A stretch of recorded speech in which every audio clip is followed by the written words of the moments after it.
Hey, everybody. Thanks so much for hanging out with me again today. I'm excited for today's conversation about MS and bowel issues. A lot of people in our community are dealing with this, so I'm grateful to be able to bring some answers from an expert. But first, before I introduce today's guest, let me remind you to sign up for our weekly newsletter, the FUMS 6-Pack, where I share the top 6 topics in MS that week. Sign up at fumsnow.com/getthescoop. And to go along with today's topic, please head over to the page that features my ebook, Bowel and Bladder Issues in MS by two pea brains with potty mouths talking shit about MS. Lots of practical suggestions from a pelvic floor specialist and my best friend, Erin Glaze, and some kind of hopefully funny, smart-assy humor from me. So find that downloadable ebook at fumsnow.com/ebook. So today's guest is Dr. David Levinthal. He is the director of the Gastroenterology Motility Center at the University of Pittsburgh Medical Center. He received his doctorate in neuroscience and medical degree at the University of Pittsburgh. He completed his residency at the University of Michigan Health System and came back to Pittsburgh for gastroenterology and postdoctoral fellowship training. Dr. Levinthal's clinical and research interests center on functional and motility disorders of the GI tract, as well as GI symptoms that arise in the context of neurological disorders such as ding-ding, multiple sclerosis, Parkinson's disease, and stroke or spinal injury. He conducts basic translational and clinical research bearing on interactions between the brain and the gut with the goal of developing brain-based therapies for chronic GI disorders.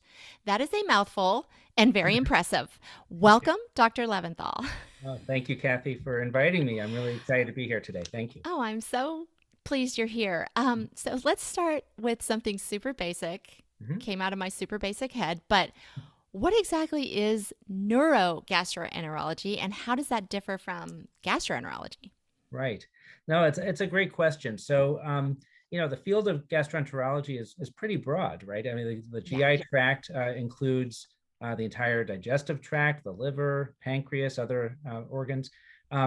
So, within the field broadly of GI, there's so many issues that can plague the GI system, cancers and so on. So, one of the subspecialties of the field is really the focus on the squeezing action or the motility of the gut. And when you start to talk about the transit or the actions of the gut itself, there's a mini brain that's in the gut, and it's formed of nerves and neurotransmitters, and that receives instructions from the central nervous system. So this kind of brain gut connection is embodied in the field of neurogastroenterology, which is really focused on the neural regulation of the GI tract's functions. So a neurogastroenterologist clinically focuses on disorders that are some aberration of the sensations that are felt from the gut, as well as the actions of the gut from a kind of a muscle standpoint. So that's Gotcha. kind of the field. Yeah. Okay. Are there many of you?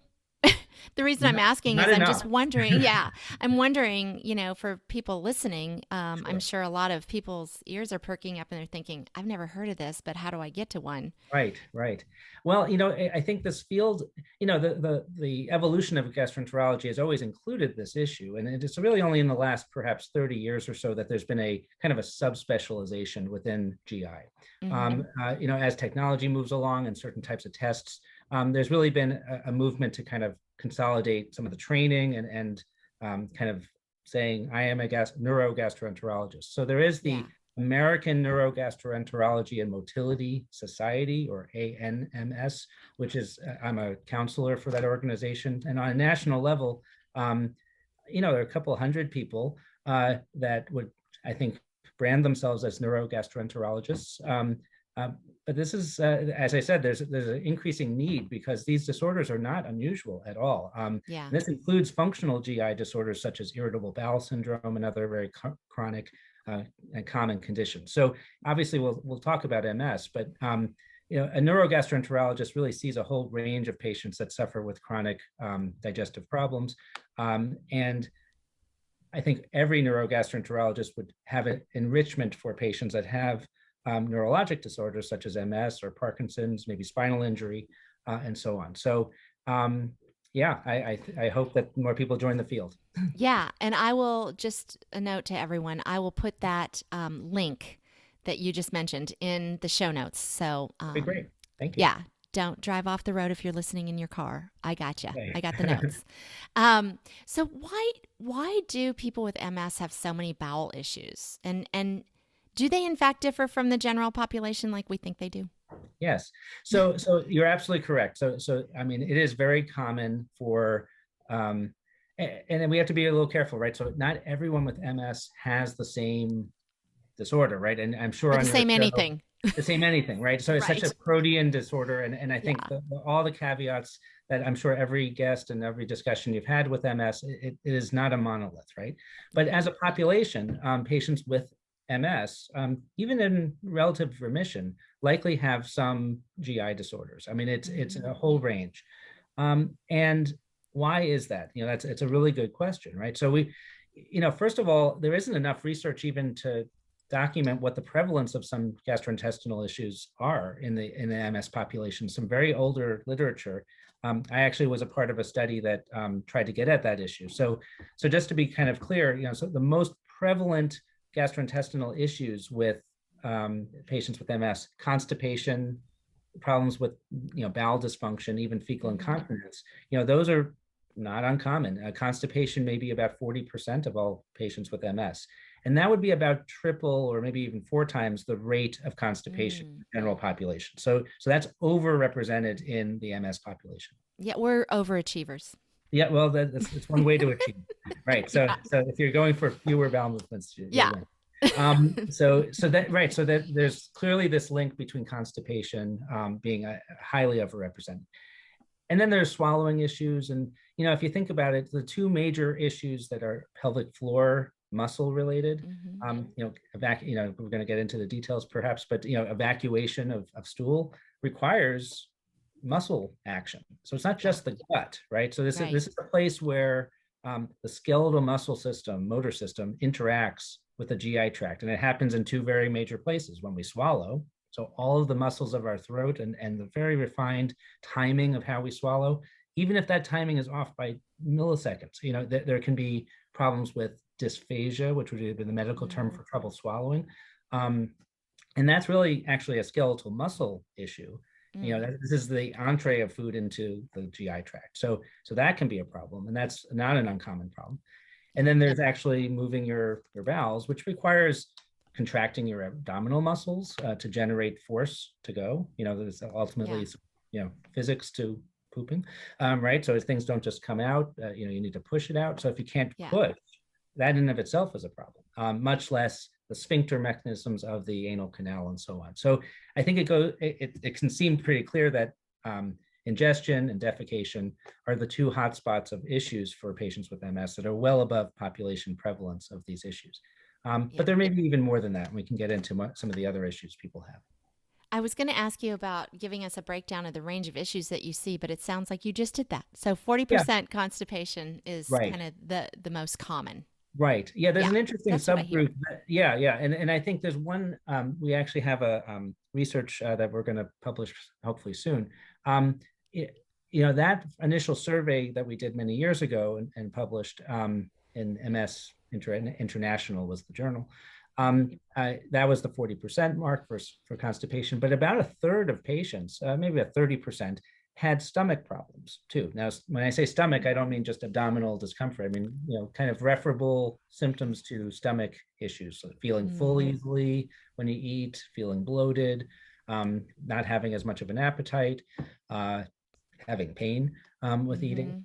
Mm-hmm. So that's kind of globally called dyspepsia. You know, these are all medical terms, right? So the Mm-hmm. doctor will say, "Oh yeah, all those things I just said, dyspepsia," Mm-hmm. you know, almost like indigestion, right? So kind of a vague term. You know, you can drill Yeah. down on the specifics, but about 30% of MS patients had those symptoms, and we were trying to figure out what factors dictate if someone has that or not. That has not been typically appreciated. So I think our research kind of uncovered a little bit of more not maybe not hidden, but, you know, just an underappreciated range of GI symptoms that are there too. Mm, Yeah. interesting. So, the gut brain Mhm. link seems to be kind of a buzz term these days. And Mhm. you're doing some research in that, are you not? Yes, yes. No, so I wear several hats. Clinically, I'm the head of our Neurogastroenterology Center at the University of Pittsburgh Medical Center, but I also do research, and my background is as a neuroscientist. And one of the major questions that I have, and this is one aspect of this brain-gut connection, but it has been well appreciated for 100 years or more that our brain and our gut interact. Mm-hmm. And it's a two-way street. I mean, obviously, we come to some conscious perception of what happens in our gut. Hopefully, not all the time, because there's a lot going on all the time, and we'd be flooded with Right. sensation if it We'd be was distracted unfiltered. a lot. We'd be Right. distracted, right? So what happens in the gut should kind of be kept quiet, but it influences, fascinatingly, our perhaps how we feel and our mood and so on. So there's this big story about microbiome, the microbiota, the bacteria that live in the gut, how Mm-hmm. that may interact with the sensation nerves that ultimately color our brain's function. So I'll kind of get to that in a moment. The aspect that personally I'm the most interested in from a researcher is actually the other side of the coin, which is how does our brain influence the gut? So remember, it's a two-way street, brain to gut as well, a gut to brain as well as a brain to gut connection. So a big question is just how could our brain influence our gut? And so there are nerves that are influenced by our brain. One's called the vagus nerve, which is, I think, your listeners may have heard. And another set of nerves called the sympathetic nerve. So these are two kind of aspects of what's called the autonomic nervous system. So nerves that we don't typically think about having to volitionally control, but nonetheless are always programming our body's state, our heart rate, our breathing rate, our gut's action. And so what the research that I've been involved in is trying to answer the question, how does the surface of the brain, the cortex, the cerebral cortex, which is really where our thoughts, our volition, our behavior kind of originates. What areas of the cerebral cortex influences the gut? And and if we understood that, could that link to how we know that how changes in how we think and how we feel and how we move influence the gut? Is that the substrate, like the neural connection? And so we've been able to do that, and you can tell me if you want to hear more, but we have a technique that we can map this. And that's kind of a foray to, if we know what's connected, then we can influence those connections. So you have a technique that you can map for each person? Is that what you mean? Right. Well, Oh, there's a couple ways we can do this. This is animal research to begin with. So, the idea is that all mammals have some link between their brain and their gut. mm-hmm. Pavlov showed 100 years ago that animals can change their gut function just with the appropriate cues. I mean, clearly this Right. is a cognitive influence, right? My mouth just watered when you said Well, there Pavlov. you go. All right, sorry, I triggered you. But Pavlov won the Nobel Prize for pancreatic physiology. It wasn't actually classical conditioning. It was like in the Mm, physiology experiments, they specific. basically uncovered that this was important enough that it was a confounder, and then he was a good experimentalist, and they figured out, yeah, it actually matters who the experimenter is. Sure. Smells, sights, all these things matter for GI physiology. It's one of the initial insights. So that's through the vagus nerve is a major nerve, and both nerves matter. So without going into too much detail, essentially the mapping procedure in animals, these were in rats. We're also doing this in non-human primates because we want to study a brain that's as close to a human brain as we can. We use a virus, rabies virus of all things, Mm, which I'm immune, so I can't get it. I've gotten my vaccination for rabies virus, but uh-huh. but in an unvaccinated animal, rabies virus gets into the central nervous system because of a property of the virus itself. Anyway, you can use this neural tropic property of rabies virus to actually infect the nervous system. And when we inject it in an organ like the stomach, the nerve endings that are there take up the virus and basically transport it to the brain, and it marches through a neural circuit. Anyway, we can use it as a circuit tracer, and that's the only important thing I think your Got audience it. to hear. And we can Yeah. actually look at where those neurons are that got infected, and we can make a map of them. So essentially, we've been making maps of organs: the stomach, the colon, the adrenal gland, other organs, GI and Mm-hmm. non-GI organs. And what's emerged is there's some common sets of cortical areas that are linked to organ control. And the fascinating thing is, without getting into too much jargon, those areas are involved in how we think and how we feel and how we move. And so it really probably is the neural substrate of sorts of that top-down influence from the brain to the gut. Wow. So having that map gives us a handle on an idea of, is that present in humans? Probably is. And could we target that with either brain stimulation or some other way to actually influence gut function from the brain side? So I hope that kind of makes some sense. So It that's does. yes. Yeah, that makes a lot of sense. That's super Okay. interesting. Thank you. Um, so I was going to ask you how this would inform, how we treat bowel issues. I think you just answered that, but Mhm. something kind of a little deeper. I saw in your bio that you're researching things also like brain stimulation. Right. Um, so what can you tell us about that? Because that sounds like Sure. new Sure. and Yeah. different and Well, so I exciting. think there's a lot of interest, and I want to keep the conversation, if we can, toward MS, just before I get into kind of Yeah. brain stimulation. Why does it matter what I just brought up? So multiple sclerosis is a central nervous system disorder, Mm-hmm. and it can be not just white matter. There's a lot of appreciation that it's also, can affect the cortex or very subtle ways. So any disruption of some of the nerve connections that we know to be present, not just for the motor system, which has received, our muscle movements, which has received probably most of the attention, but knowing the map of what areas are involved in organ control puts a little bit more concept to how MS could affect organ dysfunction. Mm-hmm. It could be affecting certain pathways over others, and knowing where those pathways are is really important. So I think Understanding that then informs treatment. right, exactly. So Got where it. could you influence? Now, MS is an interesting disorder as a kind of neuroinflammatory disorder, and it may be more widespread than one spot. But it's always been hard to interpret. Your listeners may have had an MRI or many Many, of many. their many, of their head, and a radiologist will say something like, "Oh, no change in stable white matter disease," or the plaques are about the same size, or but Mm-hmm. they never really comment on where they are. I mean, they might, but knowing what areas are more likely to affect certain functions is really Right. important to interpret that map. And so clinical medicine is kind of operating at some level here, but we just from a research standpoint, I mean, we know more, a little bit Yeah. more. So I think you know that might be a way to kind of put together things, or at least predict Yeah. symptoms, or which ones might get better. So brain stimulation, I mean, there are many different ways to do this. There's an interesting technique called transcranial magnetic stimulation. So this is basically using a rapidly delivered electrical current in like a little contraption that gets placed very close to the head, and that makes a magnetic field change, and you can actually stimulate, because of that magnetic field change, um, the surface of the brain. So, Change. which is Yeah. amazing. I'm picturing Frankenstein. It is a little crazy, right? So these aren't two adults sitting Okay. on the sides, but there are techniques that kind of look like that, direct electrical stimulation. But this is magnetic stimulation. It's been Got it. FDA approved as a treatment for depression. When the thing is, this can be targeted to different areas of the brain very Mm. precisely. And so, where would you? I mean, there has to be a way to use this Target to it. influence the gut, Yeah. right? And so you need a map, and so that's why the mapping is so critical, because it's If given this, then that. right. Yeah.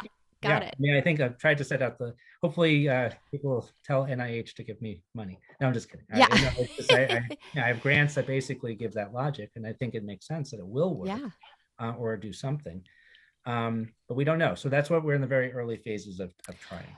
Well, and you say early stages. So, like, Mhm. can you translate that into time? How long until you could Oh, right. imagine that that would be something that Sure. we could be looking for? Oh, yeah. That's always such a, it's, I know. I think I won't hold you to it, by the way, but well, it's just like if when you a could. scientist says, oh, in 5 years, you multiply it Right. by whatever. Yeah. So, I Yeah. mean, I think, yeah, we're not there yet. But I think, within the next, I think 10 years, I think there's some Oh, plausible way to kind of get there. I'm optimistic because there are other ways of doing this. So Your listeners may have heard of something called a vagal stimulator or vagus nerve stimulator. It doesn't have to be at the brain level. So one can get at these nerves in the periphery too. And there's a lot of interest in using the vagus nerve at the neck, which it runs down, kind of very close to our carotid artery, which is our, you can feel your pulse right there. So it's, anatomically, you have a left and a right vagus nerve. There are devices that can actually stimulate at the neck externally. The vagus nerve is actually used for migraines, which is interesting. So the vagus nerve has been implicated in all sorts of functions, not just the GI tract's function, immunologic function. It actually has an anti-inflammatory arm of it. Wow. It talks to the immune system.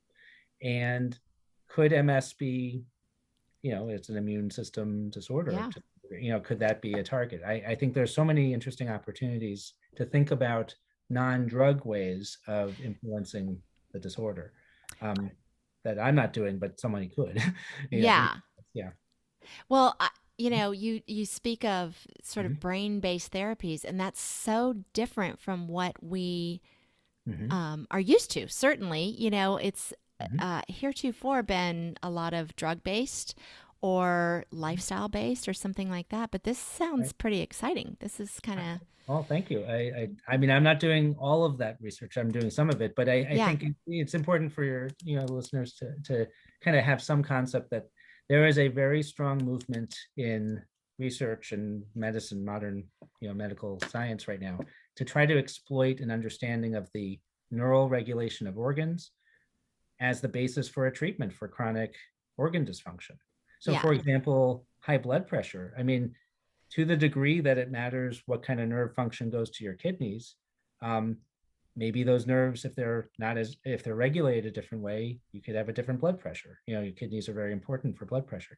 So mm, maybe you don't need a diuretic. yeah, Maybe it's actually something to do with the nerve function. So every branch of medicine right now has it's even called electroceuticals, right? So pharmaceuticals would be drugs. cool. Electroceuticals would be some kind of nerve-based therapy for Yeah, a wide range of disorders. So MS, I think, is certainly right in there and could be a possible target. Yeah. that's so cool. I love this. I love the promise of possibility Mm-hmm. of science. I love that. Yeah. It gives Mm-hmm. us a lot of hope. That's why I love interviewing people like you that Right. can. Maybe it's not available right now, but I feel like saying, "Hang in there," because it's coming. Yeah. Well, um, it's that's exciting to be exciting. in the field. Yeah. Yeah. So, yeah. I was gonna say, so how do you counsel your patients to deal with bowel issues? So I made reference to there's a lot of, drugs that sometimes work, sometimes don't. I know Mhm. food, exercise, prunes, enemas. Anything Ah, new in your arsenal, or is yeah, this sure. we haven't gotten there yet? Well, you listed a number of things. So I think it depends on kind of what the problem is, Sure. right? So I think let's, because I'm sure your listeners want to hear a little bit of clinical application. Yeah. So, if we think about constipation, for example, and fecal incontinence, let's focus on those issues. So they are not mutually exclusive. There are some people who actually have constipation and also fecal incontinence, which is really a tough kind of double Yeah.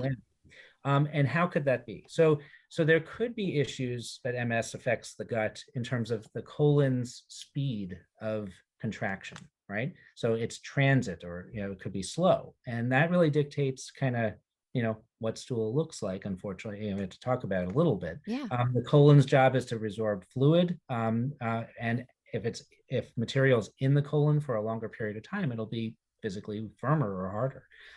So anything that can speed up the colon Yeah. or lead to a more liquidy environment could influence stool form. So if Hmm. someone is constipated, yeah, it makes sense to do something like fiber. I'm Right. sure many people have tried that, right? So the question is, that might be enough for some people, but not everybody. And prunes, how would that even work, right? I mean, the prunes are essentially a laxative in the sense that it contains a sugar, sorbitol, that our body can't absorb very well. So it acts essentially like a medication called Miralax, which many people have probably heard about. So prunes are kind of like a natural Miralax, right? And again, that may work for some people, but beyond the over-the-counter kind of laxatives, one can actually medically stimulate the colon to contract a little bit more. So there are medications that, probably a gastroenterologist feels more comfortable giving, more perhaps than a primary care physician or a neurologist, but to me are kind of in our arsenal that we use all the time. So one can give a medication that boosts the vagus nerve's communication to the gut, for example, or supplants the nerve, but kind of targets the receptor for the vagus nerve. So that's one approach. There's another medication called prucalopride, which was recently FDA approved in the United States a couple of years ago, that works on some of the enteric nerves that are in the gut itself and use serotonin receptors. And that seems to have a pro-motility agent. So there are lots of ways you can kind of stimulate the gut. But what if fecal incontinence is there? You don't want stool form to be too runny, because that's going to be a problem. And what's the problem with fecal incontinence? Weakness of those muscles. This is my way of saying the sphincter muscles, right? I always use my fist. So the anal canal. Sorry, I talk with my hands. That muscle's tone matters for the gait between what's in the rectum and what comes out, or volitionally or not. And stool form matters a lot. So you might want to actually go the other way and firm up stool. Fiber can do that, but then slowing things down might be important. So things like Imodium.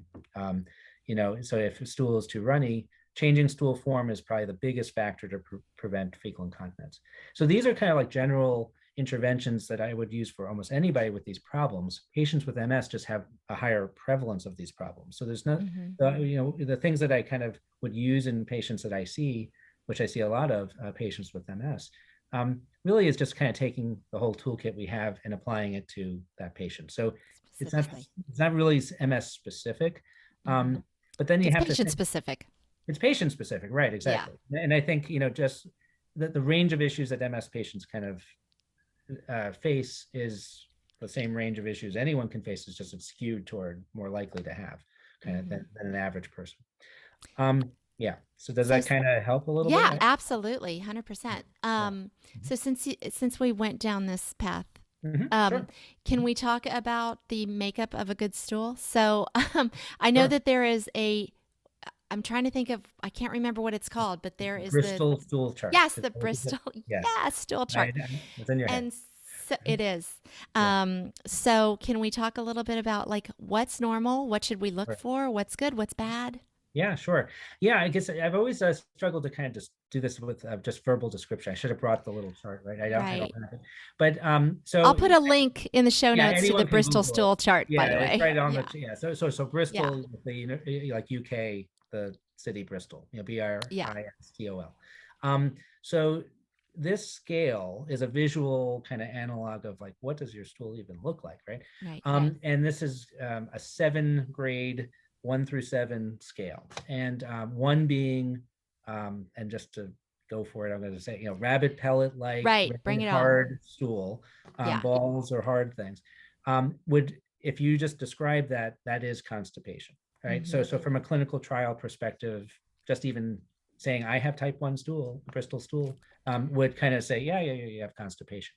So knowing that could save you a lot of misunderstanding. Yeah. I mean, I think, in our clinic, we actually use that scale. So it's kind of, just because it's, it's a common language.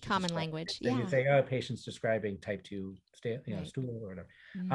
Now, all the way to 7 being just a total puddle of, so, okay, I won't go beyond that. But puddle of poop, I'll say it. Right. Puddle of poop, right. So colonoscopy prep, like, kind of, the stuff that comes just water.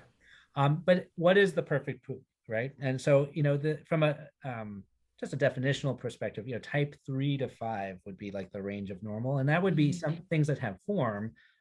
Anything from, it's not really a length. It's kind of weird. I mean, it's just, the perfect poop would be, formed, one piece, all out, feel like you got it all out. And that does magically happen for some people, but not, a lot of patients with MS don't have that. Yeah. So that would 40% don't. Yeah, right, exactly. So these issues are very common in the general population. overrepresented in MS. So Yeah. that's the Bristol stool scale. Yeah. Got it. Got Yeah. it. Okay. So what's Um, normal is no blood, right? Just to be yeah. clear, I mean, I said what's normal, right? So this is stool form. You know, you can't have red blood in your stool. Mucus is not unusual. So a lot of people say, I had mucus. That's okay, a little bit. So it's Yeah. really down to blood, right? And Yeah. so, yeah, so no blood, good. Yeah. Good. Well, overall, I think it's really important that we say you should be looking, Yeah, right? briefly take Check. it. Yeah. Wiping, you Yeah. blood, but yeah, I mean, Take a yeah, gander. yeah, sure, Make sure that things are looking like they should. exactly, Um, sure. I think all of this is super exciting and I think hopeful, the kind of research and everything that you're doing that you shared with us today. Is there anything Mhm. in your research in particular that you're really excited about? I mean, I think it's all super exciting, but Oh, thank you. Sure. Well, I appreciate, first of all, thank you for having me here. It's really great to absolutely. Thanks for have a being here. platform to, communicate with lots of people out there. I think, the work I kind of mentioned about the mapping really does get me very excited because it's the first Me too. kind of real visualization, not just of the where, what areas of the brain are connected to the gut, but also kind of their proportion, which I didn't really emphasize. What areas are heavily represented, which areas have a little bit of a connection.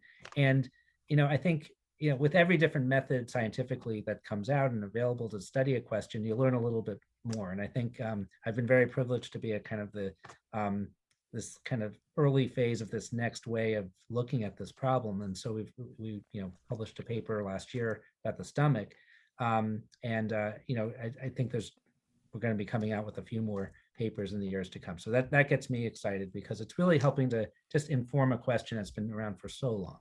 Yeah. What areas of our brain control the gut? And so Yeah. and that has a lot of influence on the field. So that keeps me going.